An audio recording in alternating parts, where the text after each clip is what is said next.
حضرت عزیر علیہ السلام کا واقعہ اسلامی روایات میں ذکر ہوتا ہے۔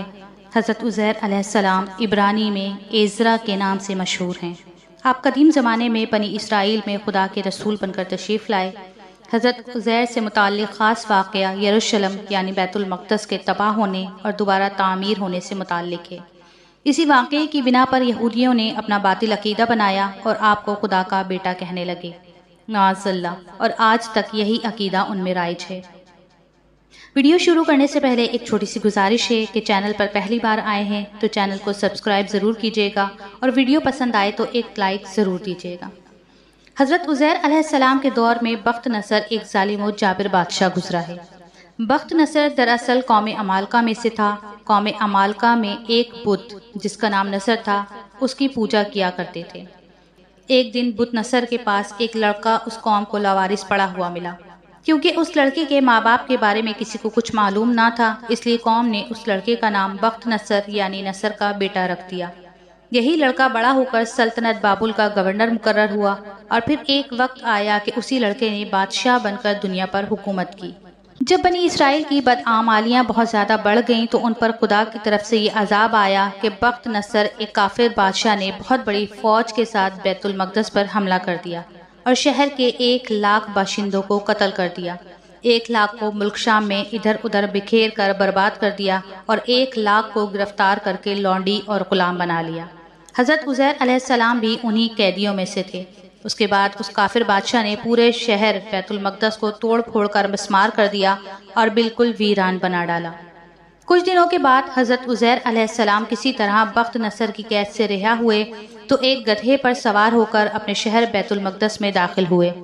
اپنے شہر کی ویرانی اور بربادی دیکھ کر ان کا دل بھر آیا اور وہ رو پڑے۔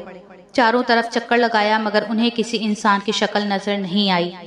آپ نے دیکھا کہ وہاں کے درختوں پر خوب زیادہ پھل آئے ہیں جو پک کر تیار ہو چکے ہیں، مگر کوئی ان پھلوں کو توڑنے والا نہیں ہے۔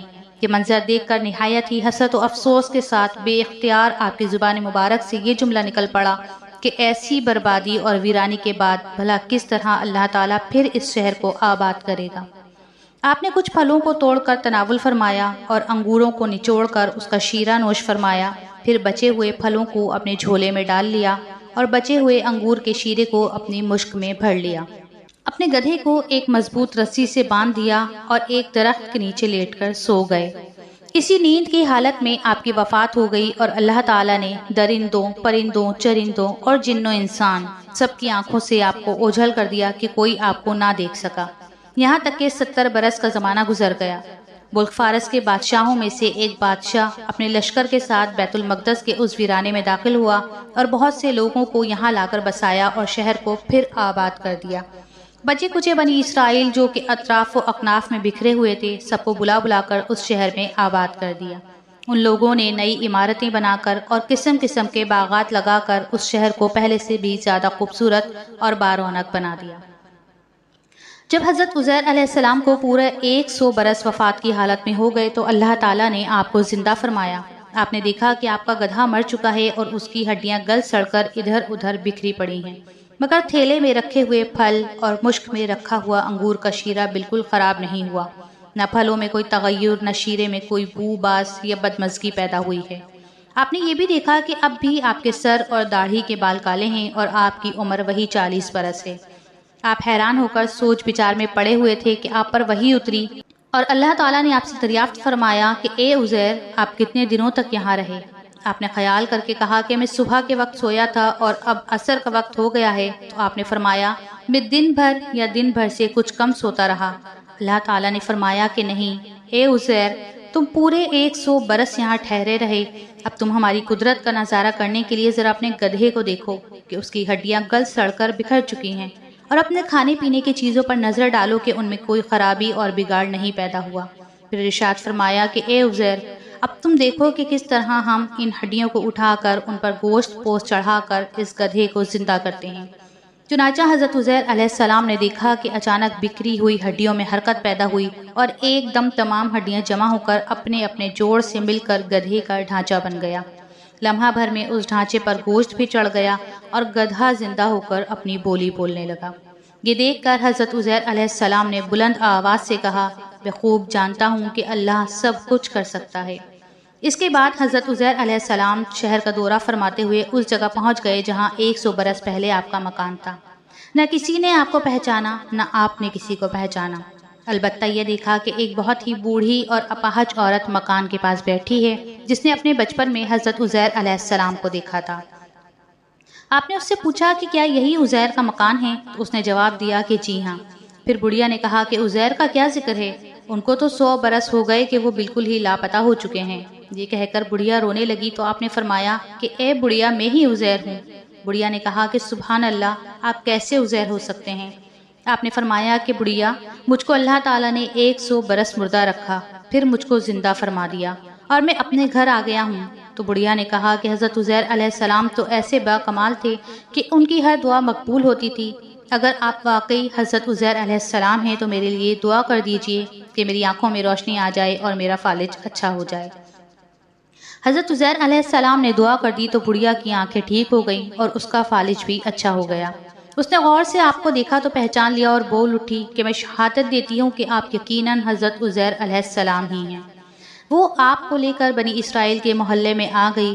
اتفاق سے وہ سب لوگ ایک مجلس میں جمع تھے اور اسی مجلس میں آپ کا لڑکا بھی موجود تھا جو 118 برس کا ہو چکا تھا، اور آپ کے چند پوتے بھی تھے جو سب بوڑھے ہو چکے تھے۔ بڑھیا نے مجلس میں شہادت دی اور اعلان کیا کہ اے لوگوں، بلا شبہ یہ حضرت عزیر علیہ السلام ہی ہیں، مگر کسی نے بڑھیا کی بات کو صحیح نہیں مانا۔ اتنے میں ان کے لڑکے نے کہا کہ میرے باپ کے دونوں کندھوں کے درمیان ایک کالے رنگ کا مسا تھا جو چاند کی شکل کا تھا۔ چنانچہ آپ نے اپنا کرتا اتار کر دکھا دیا تو وہ مسا موجود تھا۔ پھر لوگوں نے کہا کہ حضرت عزیر کو تو تورات زبانی یاد تھی، اگر آپ عزیر ہیں تو زبانی تورات پڑھ کر سنائیے۔ آپ نے بغیر کسی جھجک کے فوراً پوری تورات پڑھ کر سنا دی۔ بخت نصر بادشاہ نے بیت المقدس کو تباہ کرتے وقت 40,000 تورات کے عالموں کو چن چن کر قتل کر دیا تھا، اور تورات کی کوئی جلد بھی اس نے زمین پر باقی نہیں چھوڑی تھی۔ اب یہ سوال پیدا ہوا کہ حضرت عزیر علیہ السلام نے تورات صحیح پڑھی ہے یا نہیں۔ ایک آدمی نے کہا کہ میں نے اپنے باپ سے سنا ہے کہ جس دن ہم لوگوں کو بخت نصر نے گرفتار کیا تھا اس دن ایک ویرانے میں ایک انگور کی بیل کی جڑ میں توریت کی ایک جلد دفن کر دی گئی تھی۔ اگر تم لوگ میرے دادا کے انگور کی جگہ کی نشاندہی کر دو تو میں تورات کی ایک جلد برآمد کر دوں گا۔ اس وقت پتہ چل جائے گا کہ حضرت عزیر نے جو تورات پڑھی ہے وہ صحیح ہے یا نہیں۔ چنانچہ لوگوں نے تلاش کر کے اور زمین کھود کر تورات کی جلد نکال لی تو وہ حرف بہ حرف حضرت عزیر کی زبانی یاد کی ہوئی تورات کے مطابق تھی۔ یہ عجیب و غریب اور حیرت انگیز معجزہ دیکھ کر سب لوگوں نے ایک زبان ہو کر یہ کہنا شروع کر دیا کہ بے شک حضرت عزیر یہی ہیں اور یقیناً یہ خدا کے بیٹے ہیں، معاذ اللہ۔ چنانچہ اسی دن سے یہ غلط اور مشرکانہ عقیدہ یہودیوں میں پھیل گیا کہ معاذ اللہ حضرت عزیر خدا کے بیٹے ہیں۔ چنانچہ آج تک دنیا بھر کی یہودی اسی باطل عقیدے پر جمے ہوئے ہیں کہ حضرت عزیر علیہ السلام ہی معاذ اللہ خدا کے بیٹے ہیں۔ اللہ تعالیٰ نے قرآن مجید کی سورہ بقرہ میں اس واقعے کو ان لفظوں میں بیان فرمایا ہے، ترجمہ: یا اس کی طرح جو گزرا ایک بستی پر اور وہ ڈھئی پڑی تھی اپنی چھتوں پر، بولا اسے کیوں کر جلائے گا اللہ اس کی موت کے بعد؟ تو اللہ نے اسے مردہ رکھا 100 برس، پھر زندہ کر دیا۔ فرمایا تو یہاں کتنا ٹھہرا؟ عرض کی دن بھر ٹھہرا ہوں گا یا کچھ کم؟ فرمایا نہیں، بلکہ تجھے 100 برس گزر گئے۔ اور اپنے کھانے اور پانی کو دیکھ کے اب تک بو نہ لایا، اور اپنے گدھے کو دیکھ کے جس کی ہڈیاں تک سلامت نہ رہیں، اور یہ اس لیے کہ تجھے ہم لوگوں کے واسطے نشانی کریں، اور ان ہڈیوں کو دیکھ کر کیوں کر ہم انہیں اٹھان دیتے ہیں پھر انہیں گوشت پہناتے ہیں۔ جب یہ معاملہ اس پر ظاہر ہو گیا بولا میں خوب جانتا ہوں کہ اللہ سب کچھ کر سکتا ہے۔ ان آیتوں میں صاف صاف موجود ہے کہ ایک ہی جگہ پر ایک ہی آب و ہوا میں حضرت عزیر علیہ السلام کا گدھا تو مر کر گل سڑ گیا اور اس کی ہڈیاں ریزہ ریزہ ہو کر بکھر گئیں، مگر پھلوں اور شیرہ انگور اور خود حضرت عزیر علیہ السلام کی ذات میں کسی قسم کا کوئی تغیر و تبدیلی رونما نہیں ہوئی، یہاں تک کہ 100 برس میں ان کے بال بھی سفید نہیں ہوئے۔ اس سے ثابت ہوتا ہے کہ ایک ہی قبرستان کے اندر ایک ہی آب و ہوا میں اگر بعض بردوں کی لاشیں گل سڑ کر فنا ہو جائیں اور بعض بزرگوں کی لاشیں سلامت رہ جائیں اور ان کے کفن بھی میلے نہ ہوں تو یہ ممکن ہے، ایسا ہو سکتا ہے۔ بارہا ایسا ہوا ہے، اور حضرت عزیر علیہ السلام کا یہ قرآنی واقعہ اس کی بہترین دلیل ہے۔ بیت المقدس کی تباہی اور ویرانی دیکھ کر حضرت عزیر علیہ السلام غم میں ڈوب گئے اور فکر مند ہو کر یہ کہہ دیا کہ اس شہر کی بربادی اور ویرانی کے بعد کیوں کر اللہ تعالیٰ اس شہر کو دوبارہ آباد فرمائے گا۔ اس سے ثابت ہوتا ہے کہ اپنے وطن اور شہر سے محبت کرنا اور الفت رکھنا یہ صالحین اور اللہ والوں کا طریقہ ہے۔ سب سے بڑا درس جو اس واقعے سے ہمیں ملتا ہے وہ یہ ہے کہ دنیا میں مرنے کے بعد وہ لوگ جو یہ سوال کرتے ہیں کہ بروز قیامت ہم کس طرح سے پیدا ہو سکیں گے، یہ واقعہ اس بات کی دلیل ہے کہ اللہ جسے چاہے جلا دے، جسے چاہے فنا دے، جسے چاہے بقا دے۔ وہ جو چاہے اپنے ایک کن کے ذریعے سب کچھ کر سکتا ہے۔ وہ وحدہ لا شریک ہے، وہی قادر مطلق ہے۔ اگر ویڈیو پسند آئی تو لائک ضرور کیجیے گا۔ مزید ایسی اسلامی معلوماتی ویڈیوز لے کر دوبارہ حاضر ہوں گی۔ السلام علیکم۔